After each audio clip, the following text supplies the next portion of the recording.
Hello everyone, welcome to our channel Kumari kitchen. ఈరోజు మనము నెల్లూరు స్టైల్లో పచ్చి చేపల పులుసు తయారీ విధానం తెలుసుకుందాం.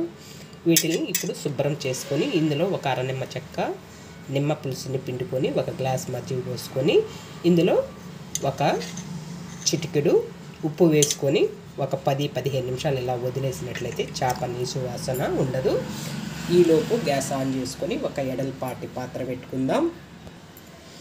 ఇప్పుడు ఆయిల్ వేసుకుందాం. చేపల కూర కాబట్టి ఆయిల్ ఎక్కువ పడుతుంది.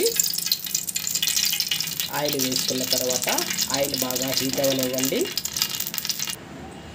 ఇప్పుడు ఆయిల్ బాగా హీట్ అయిన తర్వాత చూడండి, ఆవాలు, జీలకర్ర, మెంతులు వేసుకోండి. ఇవి బాగా చిటపటలాడినాక ఇందులో మనము ఒక 2 ఆనియన్స్, ఒక 2 టమోటాలు, ఒక చిన్న అల్లం ముక్క, ఒక 4 వెల్లుల్లిపాయల్ని ఇలా పేస్ట్ చేసుకోండి. ఇప్పుడు ఇలా మనం పేస్ట్ చేసుకున్నది వేసుకోవాలి.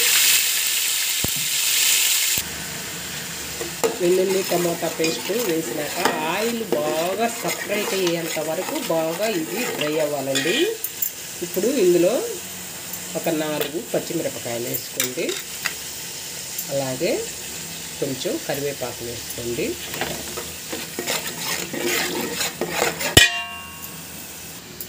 ఇవి 1.5 కిలో చేపలండి. మనము ఇందులో నిమ్మకాయ, మజ్జిగ వేసి నానబెట్టుకున్నాం కాబట్టి ఒక 20 నిమిషాలు ఇలా వదిలేసాము. ఈలోపు ఇందులో ఒక 50 గ్రాములు చింతపండు వేసుకోండి. ఇప్పుడు మామిడికాయ ఉంది కాబట్టి పులుపు ఎక్కువ అవుతుంది, అందువల్ల చింతపండుని చూసుకొని వేసుకోవాలి. అలాగే ఒక 2 సార్లు శుభ్రంగా చింతపండుని కడిగి చింతపండు పులుసుని తీసుకోండి. చూడండి, ఆయిల్ అయితే మనకి బాగా సపరేట్ అయిపోయింది కదండి. ఇప్పుడు ఇందులో ఒక అర స్పూను పసుపు వేసుకోండి.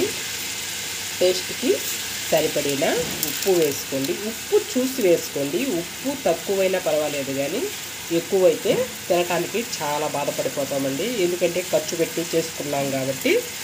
సరిపోకుంటే తర్వాత అయినా వేసుకోండి. ఇప్పుడు స్పైసీగా మీ కారానికి తగ్గట్టు కారాన్ని వేసుకోండి.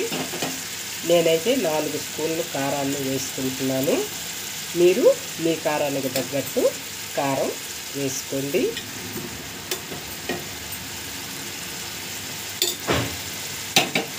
ఇలా వేసుకొని ఈ కారం అంతా 1 నిమిషం పాటు బాగా ఇలా ఆయిల్లో బాగా డ్రై అవ్వనివ్వండి.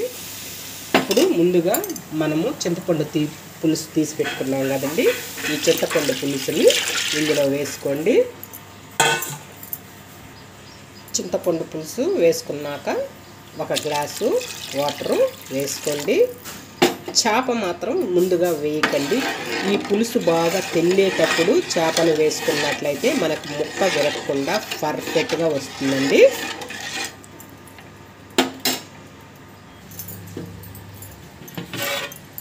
చూడండి, పులుసు మనకి ఇలా మరిగేటప్పుడు చేపల్ని వేసుకోవాలి. చూడండి, మనకి చేప చాలా పెద్ద చేప అండి, అందువల్ల ముక్క విరిగిపోతుందని చాలా వెడల్పాటి దబరలో పెట్టుకున్నాను. ఇలా పులుసు బాగా తెల్లిన తర్వాత చేపల్ని వేసుకోండి. ముక్క అయితే విరగకుండా పర్ఫెక్ట్గా వస్తుంది. ఇలా చేపల కూర ఉడుకుతుంటుంది. ఈ లోపల టేస్టీ కోసం ఈ 4 వస్తువుల్ని వేయించుకొని వేసుకున్నట్లయితే చేపల కూర నెల్లూరు స్టైల్లో అద్దుర్సండి. జీలకర్ర ఒక అర స్పూన్ వేసుకోండి. మెంతులు ఒక 1/4 స్పూన్ వేసుకోండి. ఆవాలు ఒక అర స్పూన్ వేసుకోండి. ధనియాలు ఒక అర స్పూన్ వేసి ఈ మెంతుల్ని ఇలా వేయించుకోండి. ఆవాలు, మెంతులు, జీలకర్ర కూర చాలా రుచిగా ఉంటుందండి. ఈ పొడి వల్ల, ఈ పొడికి ఈ కూర రుచి వస్తుంది, అంత బాగుంటుంది కూర. ఇప్పుడు వీటిని ఇలా ఒక రోట్లో వేసి దంచుకున్నట్లయితే కమ్మగా ఉంటుందండి. ఇలా మెత్తగా దంచుకోవాలి. ఇందులో 4 వెల్లుల్లిపాయలు వేసుకోండి. వీటి కూడా మెత్తగా దంచుకోవాలి.